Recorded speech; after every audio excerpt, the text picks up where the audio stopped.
Hola, buenos días amigos. Como visteis, ayer nos quedamos a mitad de cerrar el capítulo, pero es bastante extenso y no quería cerrarlo, pues bueno, sin que se dejen asentar los conocimientos. Proseguimos pues, estábamos con la voz en la fuga cósmica y seguimos con el segundo capítulo de este apasionante relato de Carl Sagan sobre el origen de nuestro cosmos. Nos habíamos quedado en el tema del ADN, las primeras evoluciones de hace unos 10 millones de años, y empezamos pues eso, con los hombres, ¿no? No voy a hacer como tal la historia del paleolítico y tal, porque para eso yo ya tengo la otra lista a la que le voy a dedicar esto en profundidad, recogiendo la información, pues eso, desde los inicios, los anales de la historia hasta nuestros días, pasando por todas las etapas históricas, tanto de España. En principio van a ser basadas en la historia de España, básicamente, porque yo creo que es muy importante conocer nuestros propios orígenes para luego poder incluso establecer conexiones con el pensamiento actual. ¿Qué ocurre? Bueno, ahora estoy haciendo lo que es la vista genérica en esta faceta relacionada con lo que son los conocimientos empírico-científicos, sobre los cuales iremos recopilando artículos a diario según vayamos obteniendo información de más cosas, y haré una biblioteca, una compilación de todos estos datos. Pero aparte, tendremos también nuestra lista de historia, tradiciones, cultura popular, sociología y, por supuesto, sin olvidarnos de la política, los pensamientos particulares y opiniones generales en función de los artículos que vayamos recogiendo, y siempre dejando pues espacio para que vosotros también podáis exponer y consultar sugerencias, ¿vale? Os agradezco enormemente que contribuyáis al crecimiento de este canal, porque gracias a eso puedo llegar a más hogares, a más espectadores que tienen la necesidad de saber, de comprender, y básicamente con esto pues seguir creciendo en el canal y hacer posible esta difusión, porque básicamente en el canal más el saber crítico lo que queremos es combatir básicamente de una vez por todas la gran ignorancia que hay en el mundo, y modestamente yo quiero aportar mi granito de arena. Pues bueno, seguimos con donde lo dejamos ayer. Los hombres crecieron, como dijimos, en bosques, y nosotros les tenemos una afinidad natural. Qué hermoso es un árbol que se esfuerza por alcanzar el cielo. Sus hojas recogen la luz solar para la fotosíntesis y fotosintetizarla, y así los árboles compiten dejando en la sombra a sus vecinos. Si buscamos bien, veremos a menudo dos árboles que se empujan y se echan uno al lado del otro con una gracia lánguida. Los árboles son máquinas grandes y bellas, accionadas por la luz solar, que toman agua del suelo, dióxido de carbono del aire, y convierten estos materiales en alimento para uso suyo y nuestro. La planta utiliza los hidratos de carbono que fabrica como fuente de energía para llevar a cabo sus asuntos vegetales. Y nosotros, los animales, que no olvidemos que nosotros somos animales pero racionales, ¿vale?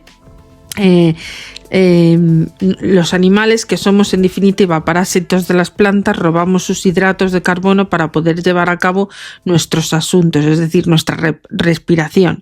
Al comer las plantas combinamos los hidratos de carbono con el oxígeno que tenemos disuelto en nuestra sangre por nuestra propensión a respirar el aire, y es de este modo como se extrae la energía que nos permite vivir.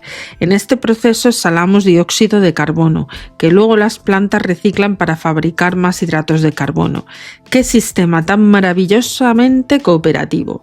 Plantas y animales que inhalan mutuamente las exhalaciones de los demás en una especie de resucitación mutua a escala planetaria. Boca a estoma, impulsada por una estrella a 150 millones de kilómetros de distancia, el Sol. Hay decenas de miles de millones de tipos conocidos de moléculas orgánicas. Sin embargo, en las actividades esenciales de la vida solo se utiliza una cincuentena. Las mismas estructuras se utilizan una y otra vez de modo conservador e ingenioso para llevar a cabo funciones diferentes, el núcleo mismo de la vida en la Tierra. Las proteínas que controlan la química de la célula y los ácidos nucleicos que transportan las instrucciones hereditarias, descubrimos en todas ellas que estas moléculas son esencialmente las mismas en todas las plantas y animales. Una encina y yo estamos hechos de la misma sustancia. Si retrocedemos lo suficiente, nos encontramos con un antepasado común. La célula viviente es un régimen tan complejo y bello como el reino de las galaxias y de las estrellas. La exquisita maquinaria de la célula ha ido evolucionando penosamente durante más de 4.000 millones de años. Fragmentos de alimento se metamorfosean en maquinaria celular. La célula sanguínea blanca de hoy son las espinacas con crema de ayer. ¿Cómo consigue esto la célula? Es que me hacen gracia los símiles de Carl Sagan. Es muy bueno porque esto es como para que el espectador, el escuchante en este caso, tenga en cuenta los procesos más áridos y más difíciles de comprender de la biología, pues se le puedan acercar de alguna manera más amena. En su interior hay una arquitectura laberíntica y sutil que mantiene su propia estructura, transforma moléculas y almacena energía y se prepara para copiarse a sí misma. Si pudiéramos entrar en una célula, muchas de las manchas moleculares que veríamos serían moléculas de proteína, algunas en frenética actividad, otras simplemente esperando. Las proteínas más importantes son las enzimas, moléculas que controlan las reacciones químicas de la célula. Las enzimas son como los obreros de una cadena de montaje. Cada una está especializada en un trabajo molecular concreto. Por ejemplo, el paso 4 de la construcción de un nucleótido de fosfato de agua es, por ejemplo, el paso 11 en el desmontaje de una molécula de azúcar para extraer energía, la moneda con la que paga para conseguir que se lleven a cabo los demás trabajos celulares. Pero las enzimas se dirigen las enzimas no son realmente las que dirigen todo este espectáculo, ¿vale? Reciben sus instrucciones y de hecho ellas mismas son construidas así, mediante órdenes enviadas por los que lo controlan. Las moléculas que mandan son los ácidos nucleicos, el ADN, ¿vale? Las moléculas que mandan viven además de forma que secuestran a una ciudad prohibida en lo más profundo de todo, en el núcleo de la célula. Si nos sumergiéramos por un poro en el núcleo de la célula, encontraríamos con algo parecido a una explosión en una fábrica de espaguetis, una multitud desordenada de espirales e hilos que son los tipos de ácidos nucleicos, el ADN, que se sabe hoy que hay que hacer, y el ARN, el ácido desoxirribonucleico, ¿vale? Es que es complicado de pronunciar, que lleva las instrucciones emanadas del ADN al resto de la célula. Ellos son lo mejor que han podido producir 4.000 millones de años de evolución, porque sin eso nosotros no estaríamos aquí, ¿vale? Y los animales tampoco. Y la flora y la fauna, es decir, todo ser vivo. Si no hubiera ADN, no estaríamos aquí. Y contienen además el complemento completo de información sobre la manera de hacer de la célula, un árbol o una persona que funcione. La cantidad de información de ADN del hombre escrito en el lenguaje corriente ocuparía un centenar de volúmenes gruesos. Además de esto, las moléculas de ADN saben la manera de hacer copias idénticas de sí mismas, con solo muy raras excepciones. La cantidad de cosas que saben hacer es extraordinaria. Imaginaros que pudiéramos tener un laboratorio que lo mismo existe ya, con toda la enciclopedia humana de una persona, de un ADN, y sobre la que a lo mejor generaciones futuras, venideras o inteligencias superiores pudieran replicar a través de la criogénesis especies distintas. O sea, es de tal valor incalculable el poder del ADN que hoy en día creo yo, a mi modo y humilde forma de pensar, que es el adelanto más grande de toda la historia del ser vivo, el ADN y su facultad para generar y crear. El ADN es una hélice doble, como hemos dicho, con con hilos retorcidos que parecen una escalera espiral. La secuencia u ordenación de los nucleótidos a lo largo de cada uno de los hilos constituyentes es el lenguaje de la vida. Durante la reproducción de las hélices se separan, ayudadas por una proteína especial que la desatornilla, y cada cual sintetiza una copia idéntica de la otra a partir de bloques constructivos del nucleótido, que flotan por allí en el líquido viscoso del núcleo de la célula. Una vez desatornillada la doble hélice, una enzima notable llamada polimerasa de ADN contribuye a asegurar que la copia se realiza de modo casi perfecto. Y si se comete un error, hay enzimas que arrancan lo equivocado y sustituyen el nucleótido falso por el correcto. Es que son capaces, fijaros bien, son capaces de autocorregirse. En algunos casos, por desgracia, hay alteraciones en los cromosomas y eso ya no es posible de corregir. Pero es fantástico que el ADN sí que pueda hacerlo. Estas enzimas son una maquinaria molecular con poderes asombrosos. El ADN del núcleo, además de hacer copias exactas del mismo, que es la herencia precisamente de esto, dirige las actividades de la célula, que es precisamente la más importante, el metabolismo, sintetizando otro ácido nucleico llamado ARN, como hemos dicho anterior, que es el ácido desoxirribonucleico mensajero, el cual pasa por las provincias extranucleares y controla allí la construcción en el momento adecuado y en el lugar adecuado de una enzima. Cuando todo ha finalizado, el resultado de la producción, la molécula única de enzima, que se dedica luego a ordenar el aspecto particular de la química de la célula. El ADN del hombre es una escalera con una longitud de 1.000 millones de nucleótidos. 1.000 millones de nucleótidos. Y las combinaciones posibles de nucleótidos son en mayor parte tonterías, es decir, causarían la síntesis de las proteínas que no realizarían ninguna función útil. Solo es un número muy limitado de moléculas de ácido nucleico y son de alguna utilidad para formas de vida tan complicadas como la nuestra. Incluso así, el número de maneras útiles de construir ácidos nucleicos es increíblemente elevado, probablemente y muy superior al número total de electrones y protones del universo. Por lo tanto, el número de seres humanos posible es muy superior al número de personas que hayan vivido nunca. El potencial no utilizado de la especie humana es inmenso. Fijaros la cantidad de cosas que se podrían hacer. Batallones y batallones de humanos. ¿Por qué no íbamos a poblar otros planetas según la evolución de estos ADN, ¿no? Es fantástico y claro, yo la verdad misma me asombro cuando leo estas cosas.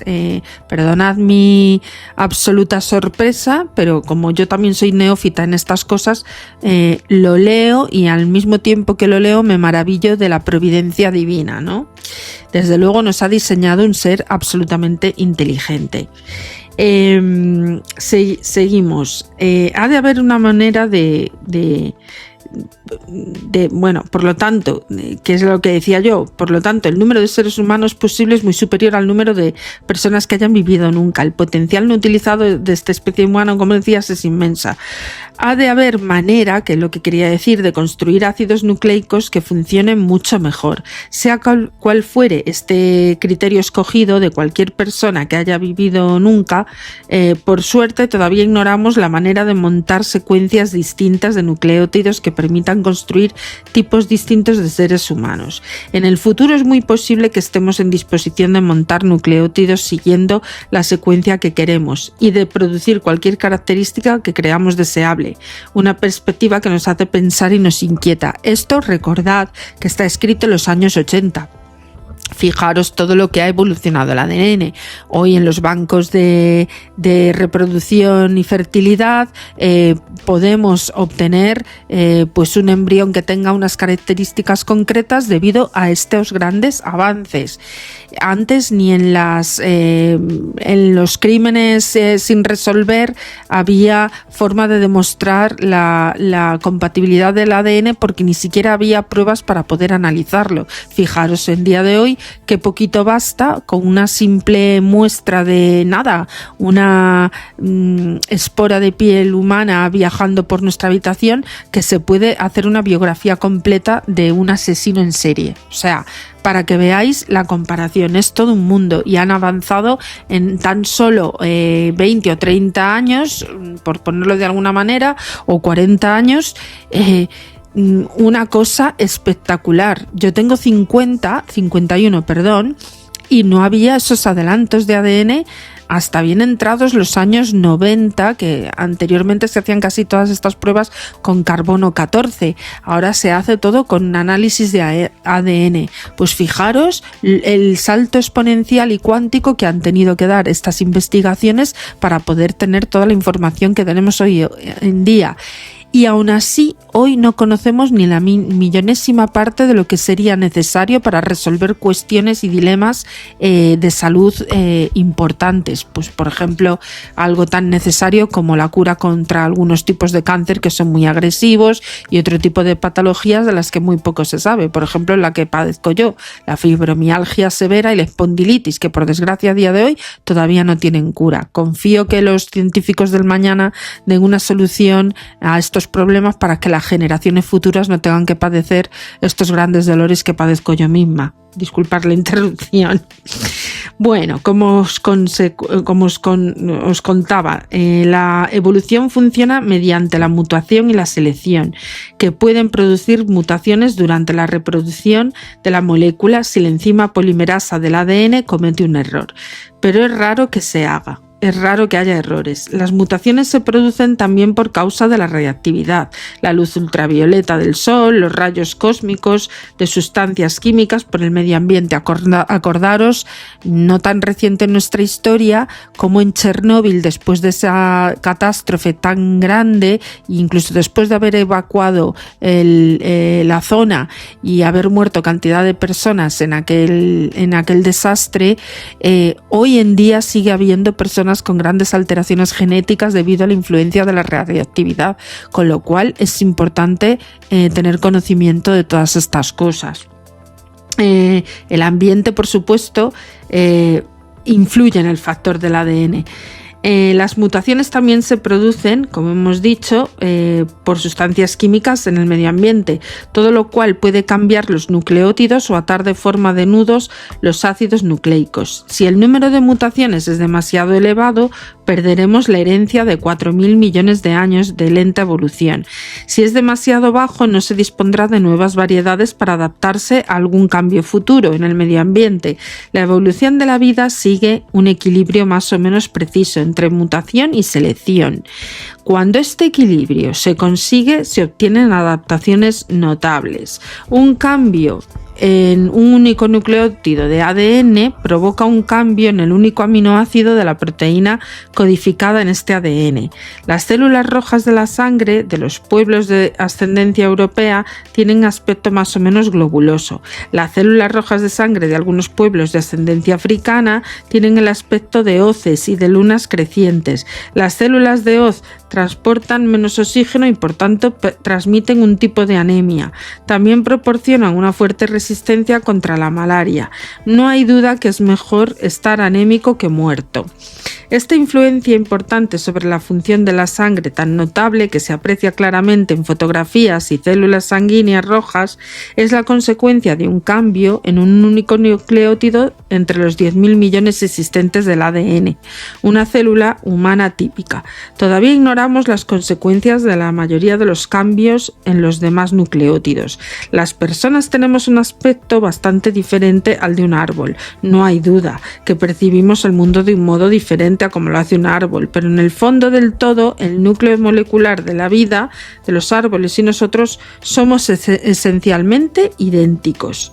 Ellos y nosotros utilizamos los ácidos nucleicos para la herencia.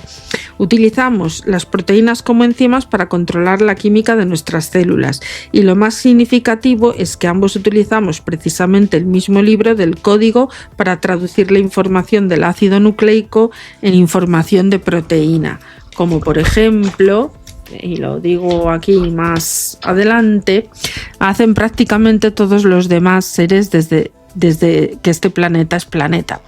La explicación usual de esta unidad molecular es que todos nosotros, árboles y personas, pajes, sapos, mohos y paramecios, descendemos de un ejemplar único y común en el origen de la vida, en la historia primitiva de nuestro planeta.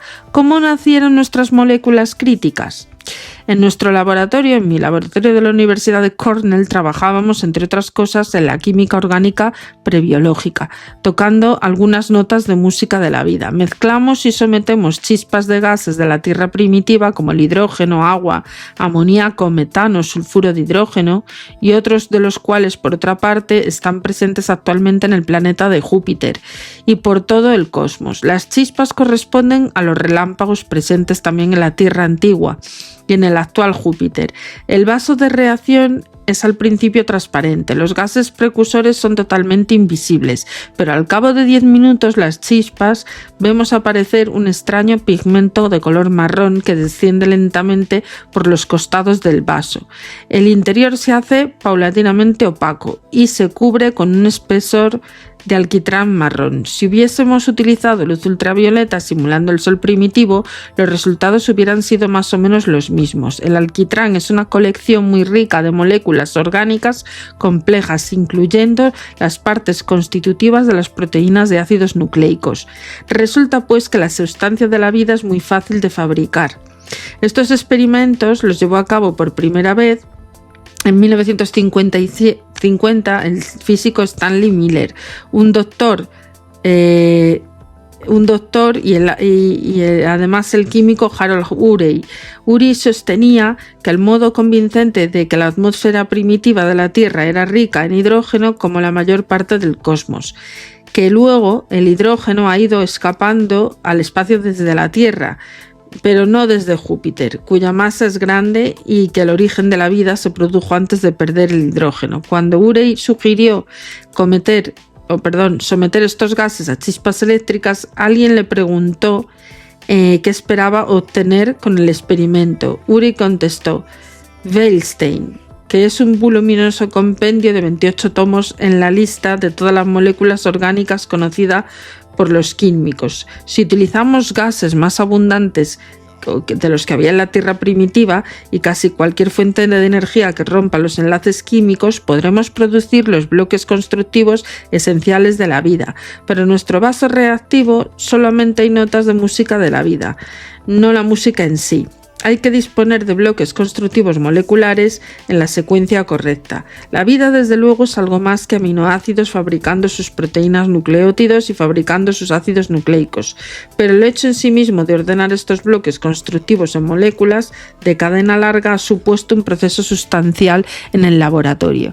Se han reunido aminoácidos en las condiciones de la Tierra primitiva formando moléculas que parecen proteínas. Algunas de ellas controlan débilmente las reacciones químicas útiles, como hacen las enzimas.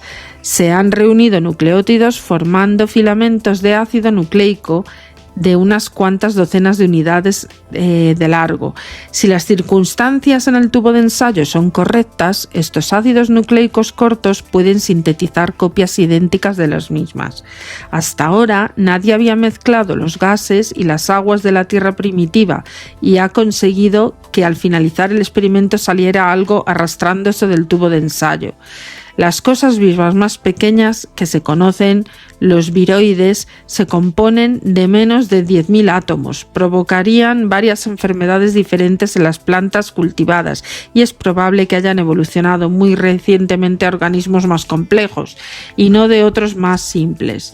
Resulta, por tanto, difícil de hecho imaginar un organismo todavía más simple que este, en algún modo y de algún modo que esté vivo. Los viroides se componen exclusivamente de ácido nucleico, al contrario de los virus, que tienen también un recubrimiento de proteínas. No son más que un simple filamento del ácido desoxirribonucleico, con una geometría o bien lineal o bien circular cerrada. Los viroides pueden ser tan pequeños y prosperar a pesar de ello, porque son parásitos que se meten en todo y no paran. Al igual que los virus, se eliminan al apoderarse de la maquinaria molecular de una célula mucho mayor y que funciona bien. Disculpad, que tengo a los perritos ahí y me están dando ladros. Es que hoy me toca tenerlos en custodia. Cuando estoy enferma se los dejo unos amigos míos, me los cuidan y hoy me están dando la vara. Pero bueno, así veis que esto es en directo totalmente. Bueno, a ver, me había quedado en esto, que no son más que un simple filamento de ARN con una geometría más bien circular y cerrada. Los viroides pueden ser tan pequeños y prosperar a pesar de ello, porque son parásitos que se meten en todo y no paran. Al igual que los virus, se limitan a apoderarse de la maquinaria molecular de una célula mucho mayor, que funciona bien, y transforman en esta fábrica de producir más células en una fábrica de producir más viroides. Los organismos independientes más pequeños que se conocen son los organismos parapluroneumónicos y otros bichitos semejantes. Se componen de 50 millones de átomos. Estos organismos han de confiar más en sí mismos y por lo tanto son más complicados que los viroides y que los virus. Pero el medio ambiente actual de la Tierra no es muy favorable a las formas simples de vida. Hay que trabajar duramente para ganarse la vida. Hay que ir con cuidado con estos predadores. Sin embargo, la primitiva historia de nuestro planeta, cuando la luz solar producía una atmósfera rica en hidrógeno, enormes cantidades de moléculas orgánicas, los organismos muy simples y no parásitos tenían una posibilidad de luchar. Es posible que las primeras cosas vivas fueran semejantes a viroides que vivían libres, cuya longitud era solo de unos centenares de nucleótidos, y que a finales de este siglo puedan comenzar los trabajos experimentales para producir seres de este tipo a partir de sus elementos. Queda todavía mucho por comprender sobre el origen de la vida, incluyendo el origen del código genético, pero estamos llevando a cabo experimentos de este tipo y que hace tan solo 30 años pues no se conocían. La naturaleza nos lleva a una ventaja de 4.000 millones de años y al fin y al cabo solo lo estamos haciendo lo mejor que podemos y no tan mal. No hay nada en estos experimentos que sea peculiar de la Tierra. Los gases iniciales y las fuentes de energía son comunes a todo el cosmos. Es posible que las reacciones químicas semejantes a la de nuestros vasos de laboratorios hagan nacer la materia orgánica presente en el espacio interestelar y los aminoácidos que se encuentran en los meteoritos. Han de haber sido haberse dado procesos químicos semejantes en 1.000 millones de mundos diferentes de la galaxia Vía Láctea. Las moléculas de vida llenan el cosmos, pero aunque la vida en otro planeta tenga la misma química molecular que la vida aquí, no hay motivo para suponer, de momento, que aparezcan organismos familiares. Tengamos en cuenta la diversidad del hombre, de seres vivos sobre la Tierra, todos los cuales comparten el mismo planeta y una biología molecular idéntica. Los animales y plantas de otros mundos es probable que sean radicalmente diferentes a cualquiera de los organismos que conocemos aquí. Puede haber alguna evolución convergente porque quizás solo hay una solución óptima para que un determinado problema ambiental pues se pueda generar. Por ejemplo, algo parecido a 2 ojos para tener visión binocular entre las frecuencias ópticas, pero en general el carácter aleatorio del proceso evolutivo debería crear seres extraterrestres muy diferentes a todo lo conocido, porque evidentemente las climatologías son distintas.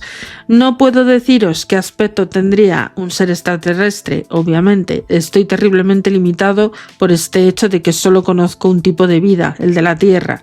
Algunas personas, como autores de ciencia ficción y artistas, han especulado sobre el aspecto que podrían tener estos seres, y me siento escéptico ante la mayoría de estas visiones extraterrestres.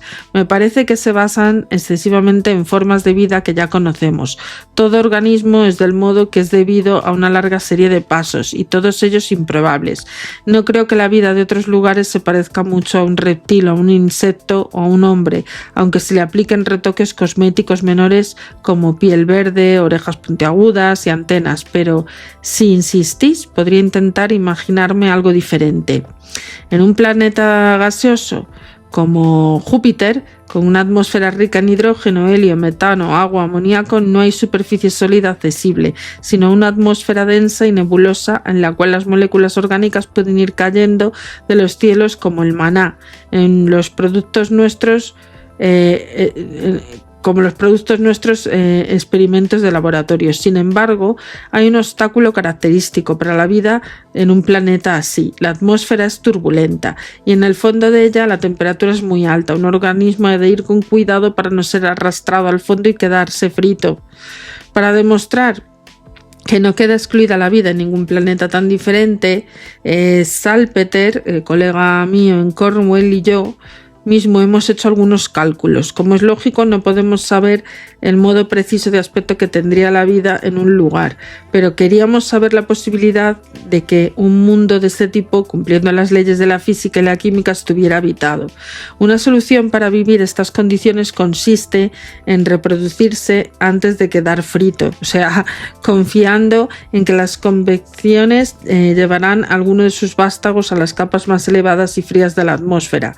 Los organismos podrían ser muy pequeños, los llamaremos hundientes, pero podría ser también algo flotante, una especie de gran globo de hidrógeno capaz de ir expulsando gases de helio y gases más pesados y dejar solo el más ligero, el hidrógeno, o bien un globo de aire caliente que se mantendría a flote conservando en su interior caliente y utilizando la energía que saca del alimento que come.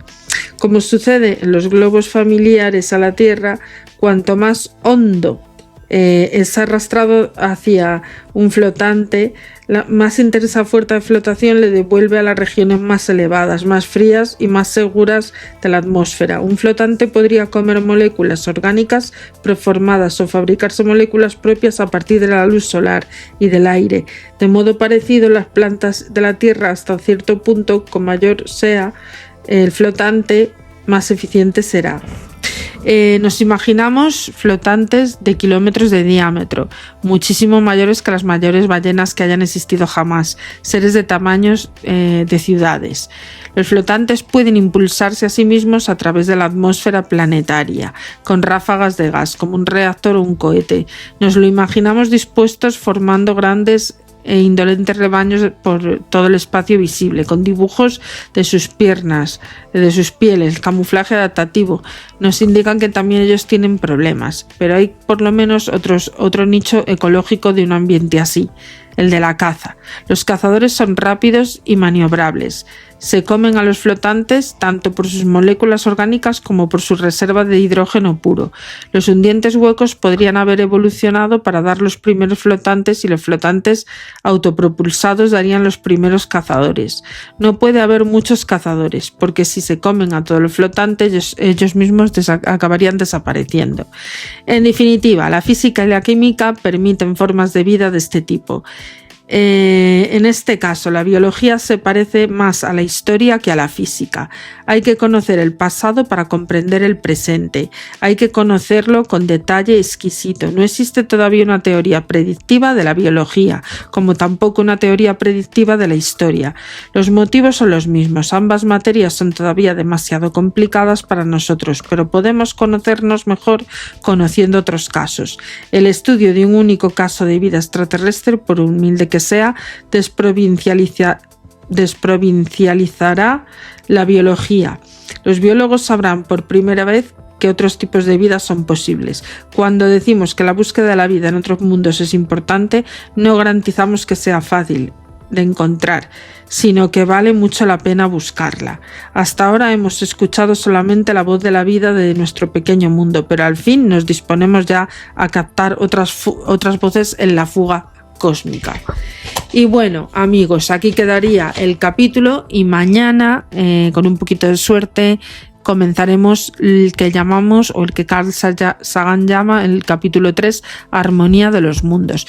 Pero bueno, esto así contado en especie de metáfora literaria, cuento y tal, es la forma que tiene Carl Sagan de acercarnos lo árido a la forma comprensible. Como dije anteriormente, agradeceros vuestra paciencia, vuestra atención y por favor suscribiros, a ver si tenemos la suerte de llegar a los 100.000 suscriptores. Un besito. Chao.